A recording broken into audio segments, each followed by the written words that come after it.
You always think you'll recognize the moment your life breaks. You imagine it will be loud, dramatic, a fight, a betrayal, a terrible goodbye. But mine? Mine was quiet.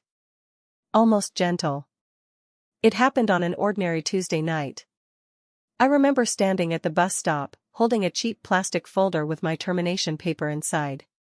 The city lights were blurry from the rain, which kept dripping from my hair into my eyes. Every step felt heavy, like the world was pushing me down. I took a deep breath. "Beth," I whispered, "don't fall apart. Not here. Not now." But something inside me had already shattered. I walked home slowly, listening to the rain hitting the pavement, thinking it matched the sound of my heart breaking.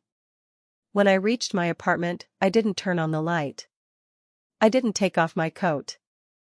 I just stood in the doorway, soaked, exhausted, empty. "Why, Lord?" My voice came out fragile, barely a whisper. "I try. I really try. But why does it always end like this?" The room was silent. Even the rain outside seemed to pause. Then, out of nowhere, I felt it.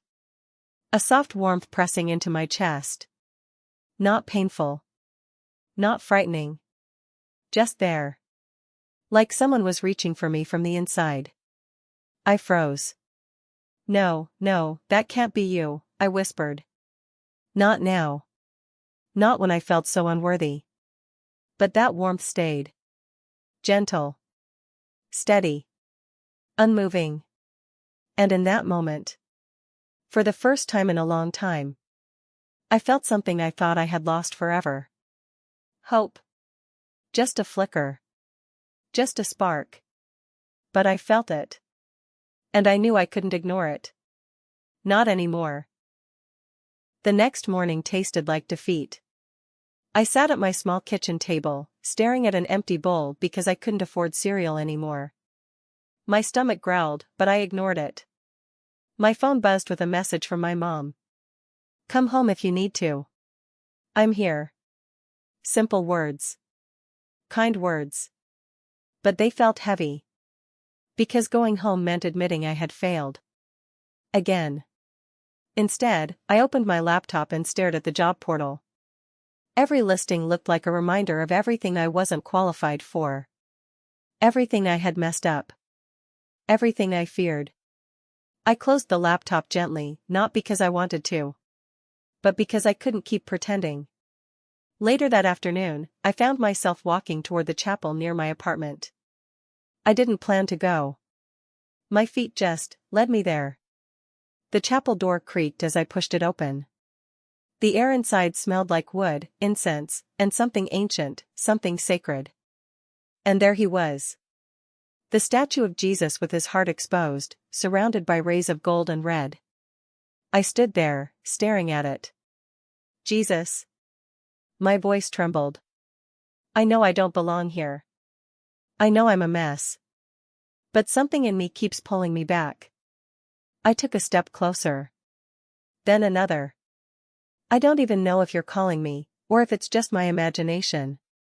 But when I placed my hand over my chest, that same warmth returned. Stronger this time. Clearer. And I knew. Someone was calling me. Someone who still believed in me when I didn't believe in myself. I sank into the pew. And for the first time in months, I let myself cry openly. Not the pretty tears you wipe away quickly. The heavy kind. The ugly kind. I cried until my body shook. I cried until my heart felt raw. And when I finally stopped, the silence in the chapel wasn't empty. It felt like a waiting place. Like someone was sitting beside me. Listening. Not judging. Just listening. That was the moment I knew. I wasn't alone. If hope is a spark, darkness is the wind that tries to put it out. And darkness came for me. Harder than ever. The days that followed were brutal. No job replies. No money coming in. My anxiety grew claws, ripping into any small joy I tried to hold on to. One afternoon, as I walked to the grocery store, I bumped into someone from my past, Carla. She used to be a friend. Or maybe I only thought she was. Her eyes widened when she saw me. Beth? Wow. You look different. Different. She meant tired. She meant worn out. She meant broken. I'm okay, I replied, trying to smile. She tilted her head. I heard you lost your job. That's awful. But maybe it's time to. I don't know, lower your expectations? Her words pierced deeper than she knew. Or maybe she did know. I walked away quickly, keeping my face steady. But the moment I reached my apartment, I shut the door and slid to the floor. Her voice. Her judgment. It echoed inside me, feeding the lies already living there. You're worthless.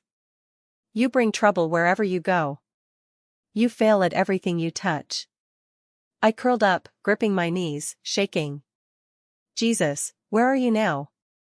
I whispered. Why does everything hurt so much? Silence. Then. So faint I almost missed it.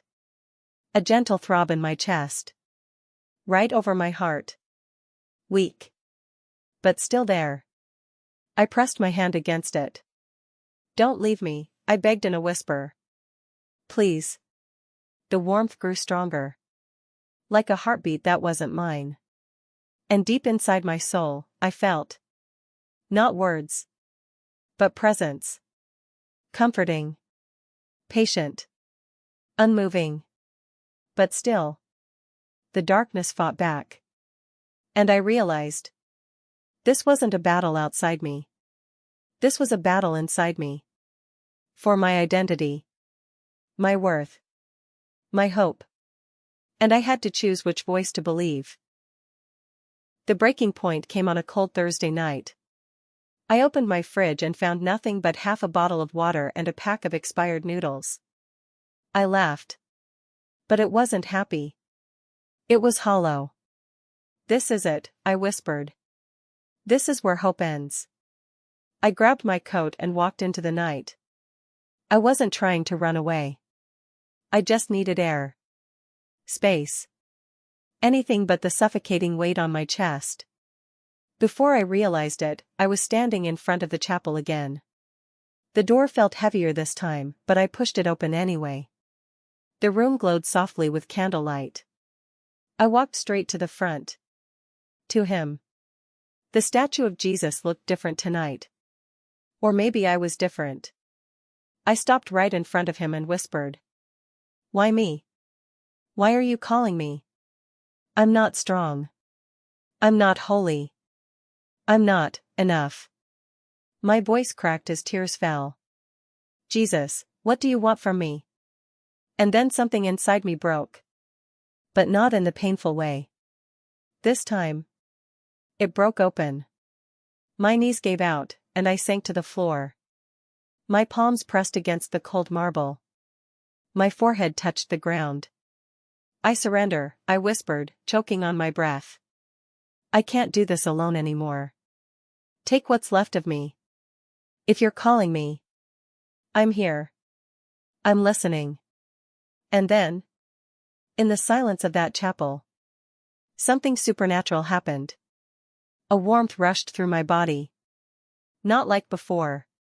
Not a flicker. Not a spark. A flood. A tidal wave of peace. Of love.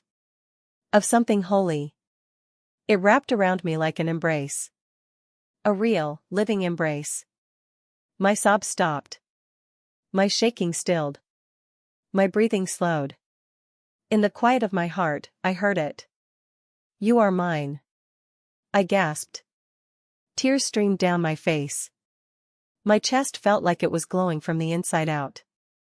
Jesus didn't just call me. He claimed me. And that night, everything changed. The next morning felt new. Not because my problems were gone. But because I wasn't carrying them alone anymore. I made breakfast with a soft smile I didn't plan. I opened my laptop without fear. I even whispered a small prayer. Walk with me, please. Around noon, an email notification popped up. Subject, interview invitation. I blinked. I reread it. Then reread it again. A job I barely remembered applying for. Wanted to meet me. Jesus, is this from you? I whispered. A warm pulse answered in my chest. During the interview, I wasn't perfect. I stuttered once. Lost my train of thought twice. But I was confident. Grounded. Held. And when the hiring manager smiled and said, "We'd like to offer you the position," I felt tears filling my eyes. But this time, they weren't tears of fear. They were tears of redemption. That evening, I went back to the chapel. Not to beg for help. Not to cry in desperation. But to say thank you. I sat in the front pew, closed my eyes, and whispered. You found me. You called me. And you didn't give up. Even when I did. I pressed a hand to my chest. The warmth was there. Strong. Alive. And I understood. The heart of Jesus wasn't just calling me anymore. It was living in me. Sometimes I look back at the girl I used to be. Broken, ashamed, hopeless. And I want to hold her. I want to tell her what I know now. Jesus doesn't wait for the moment you become worthy. He meets you in the moment you feel worthless. He doesn't call the strongest. He calls the surrendered. He doesn't search for perfection. He searches for openness. And when everything in your life falls apart, when you feel forgotten, abandoned, unloved, that's when his heart whispers the loudest. Come to me. I have been waiting for you. I didn't earn his hope. I didn't deserve his love. But he gave it anyway. And now? Now I know. Divine hope doesn't rescue you from your story. It restores you within it. If my story reached something inside you, if even for a moment you felt warmth in your own chest, or a pull toward something greater, that wasn't my voice.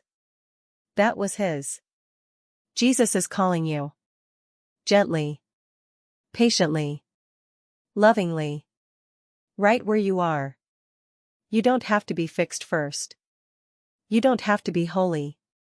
You don't have to be perfect. You just have to be willing. So if you felt something tonight, whisper a simple prayer. I'm here. I'm listening. Lead me. And if you want more stories of faith, healing, and divine hope, if you want more reminders that you are not alone, like, share, and subscribe to our channel. Not for numbers. Not for popularity. But because someone out there needs this hope just as much as you did. This is Beth. And the heart of Jesus is calling you. Let him in.